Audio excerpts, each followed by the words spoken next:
Hey guys, Mallory from Quebec Homestead. Today I'm gonna show you my traditional tomato soup base that I make every year, and I learned how to make this in the Collective Kitchen, and it's Lisanne, a friend from over here, her mom's recipe, and I decided to share it because it is so yummy and it is the greatest way for me to like get all my veggies in one can for like just for a soup. I could make it for making some meat recipes in the crock pot, and I just use it for a lot of things. It's just so amazing how many veggies we can get in here. And the main ingredient is tomatoes. I did one batch already, and I cut it all by hand. This batch is going to be a little bit different. The ingredients are going to vary because it depends on what I have in the garden at that time. But this time I am just shredding them all down because I'm just running out of time and I got so much stuff to do. So this is my harvest vlog, and I think number 5. So I really wanted to do a creative video on this, but I think I'm just going to go out, give you the recipe, and show you what I'm doing. And maybe along the way I will get some creative bits and pieces in there, but like this is just my harvest vlog. So this is what you need. You need 8 liters of tomatoes, which is 32 cups. You need 1.5 celery stalk. You need 3 cups of beans. It could be yellow or green, to your choice. 1 Rutabaga. It's called a neve in French. You need 12 carrots, a medium size. I just have like a jumbo size because this just came out of my garden this morning, which is pretty crazy. Yeah, so 12 of those. You'll need 4 onions. You will need 3/4 of a cup of sugar, 1/4 cup of salt. I use kosher salt. You need 1 green pepper. You will need 1 big leek, but I use more leeks because I really love leeks. And then you use pepper, salt as to your wishes. So I put it all in here. You cook it down for 1.5 hours until everything is tender, and then you can it all, which I am using the pressure cooker this year for the first time. I usually would just water bathe them, but since there's beans and carrots and stuff with lower pH, I am just going on the safer side, and especially now that I'm like on YouTube, I want to show you the proper way of doing things. So that's what I'm going to be doing. So I'm going to start boiling this down, put all my ingredients in here, and I'll be back when it's time to pressure can.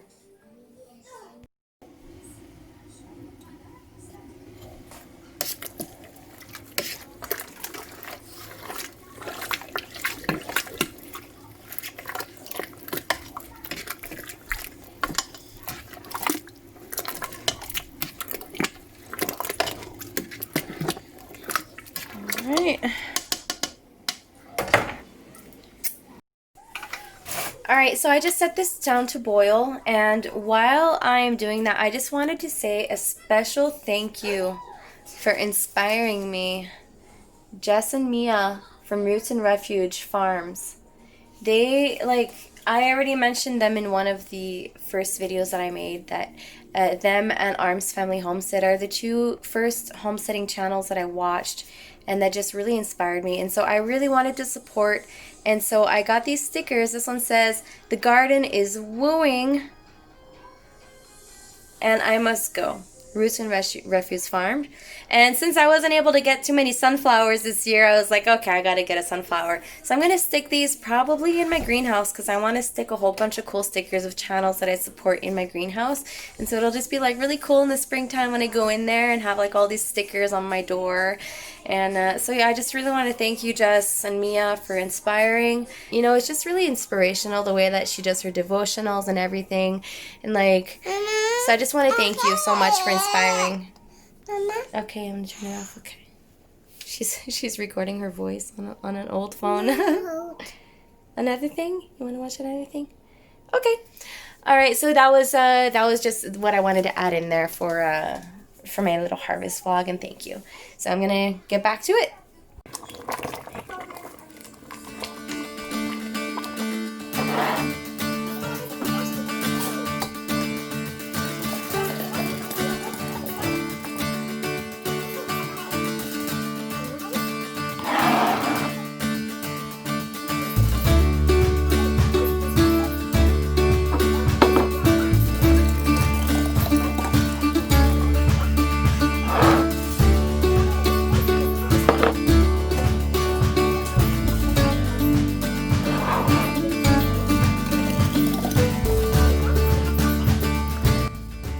Alright, it's really important to read the instructions on each of your canners because there are so many different ones. And there is, you see that liner in the bottom? That is so important to put at the bottom, and also with 3 quarts of water. No matter what you're canning, usually it's 3 quarts of water that you put in here and you're good. But you just do not want your cans to touch on the bottom because that could break your cans, and you really don't want that. You know, you put all the work into making all this, and you don't want to spill it.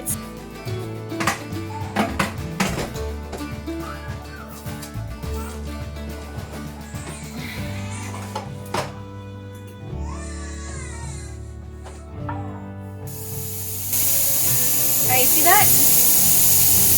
That has been venting for 10 minutes.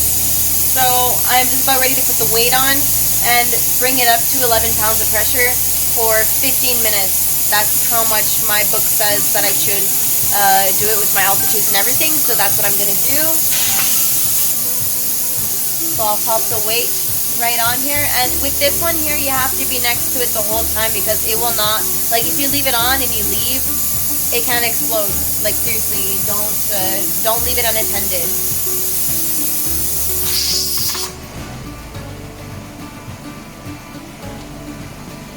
Alright, so my temperature, I'm turning it down, all the way down to minimum to make sure that I have 11 pounds of pressure, and I'm going to survey it.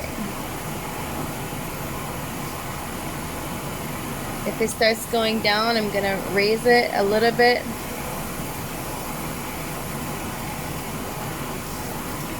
Pendant 15 minutes.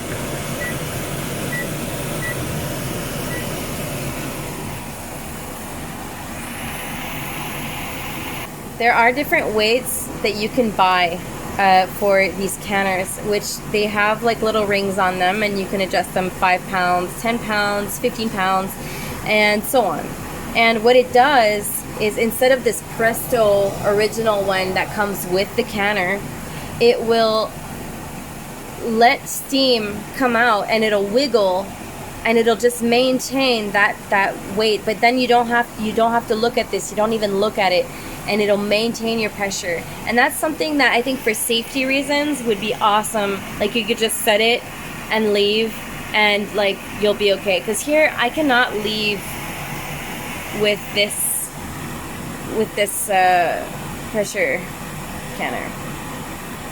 So it's a little bit higher than I would like, but it's not too bad. So I'm letting it go for 15 minutes. I still got 12 and a half minutes. And it's just because everything is cooked in here already. I cooked everything down, so that's why I don't have to can it for like 25 minutes or so. So that's just 15 minutes is my timing for this recipe and my altitude. Alright, so this guy is depressurizing. It was 15 minutes in there, and I'm waiting for it to go all the way to 0 before taking off this pressure gauge and uncapping the, taking the lid off.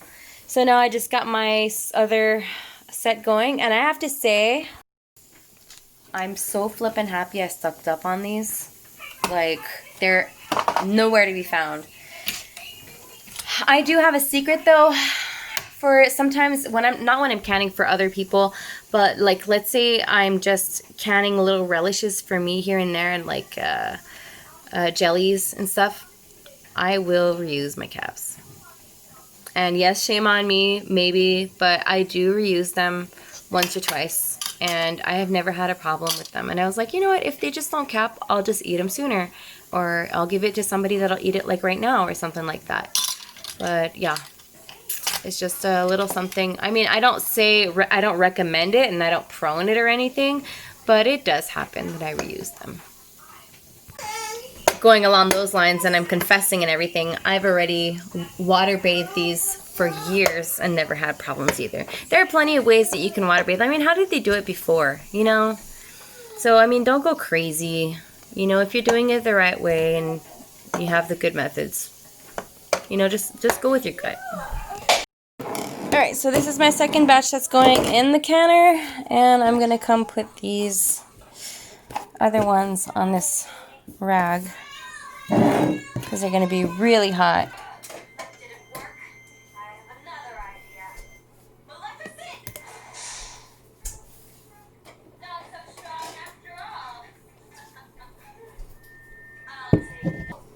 7 quarts go into one of these big ones.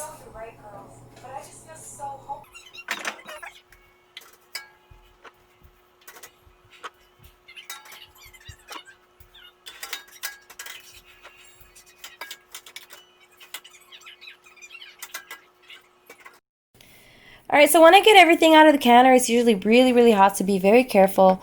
But I will just come and make sure that everything is tight so that things start capping.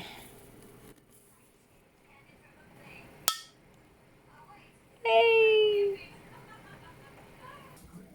Crazy Barbie. Alright, so I got done canning everything that I needed for my soup base. And what's really cool about this is that, you know, you don't only have tomatoes in here. You have a whole bunch of veggies in here.